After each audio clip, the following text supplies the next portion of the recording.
Good morning and welcome to today's Almost Daily Devotion. We're going to be in Genesis chapter 45 and we're going to start with the third verse. It goes like this. Joseph said to his brothers, "I'm Joseph. Is my father really still alive?" His brothers couldn't respond because they were terrified before him. Joseph said to his brothers, "Come closer to me." And they moved closer. He said, "I'm your brother Joseph, the one you sold to Egypt. Now don't be upset and don't be angry with yourselves that you sold me here. Actually, God sent me before you to save lives.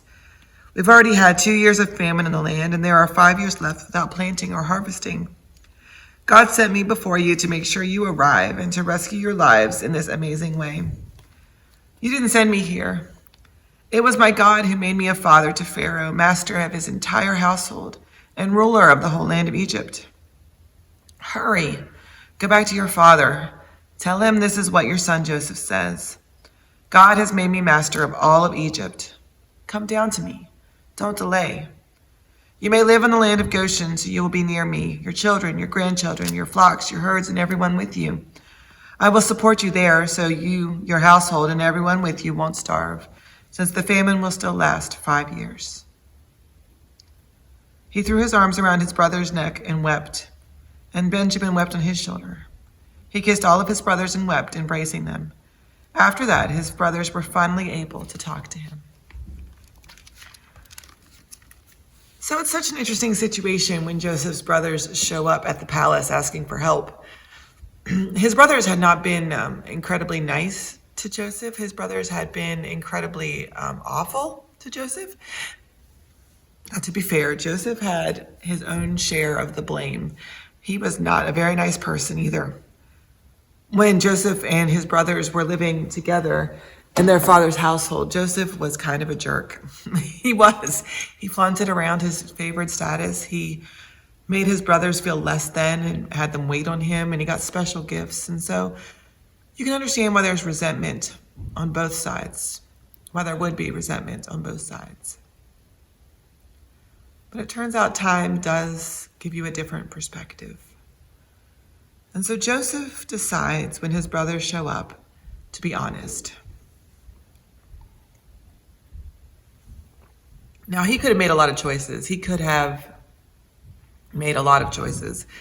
He could have responded with equal hatred, with violence, with disregard. He could have treated them as they treated him. He had a lot of choices. He could have pretended to be someone else and still done the kindness that he gave them. Right? He didn't have to be honest about his identity. He could have been dishonest. He could have pretended to be someone else, to just be a random Egyptian official. But Joseph chose honesty. He chose to be himself, to be vulnerable with his brothers. Joseph didn't know how they would receive him. And so he chose to live his life honestly, authentically, as who he was. And sometimes when we make that choice, sometimes when we make the choice to just be honest about who we are, warts and all, it terrifies other people. It scares people. And I've always wondered if that's because it's not a little bit threatening. All of us have this mask that we wear when we walk around in the world as a self-protection mechanism, as a way to prevent other people from hurting the real part of us, the squishy part, the part that hurts. And yet, when we choose to live a life of honesty and integrity, when we admit when we're did something wrong and we're okay with that, when we can live in that God-given identity as who we are, then there's a lot less pain all the way around.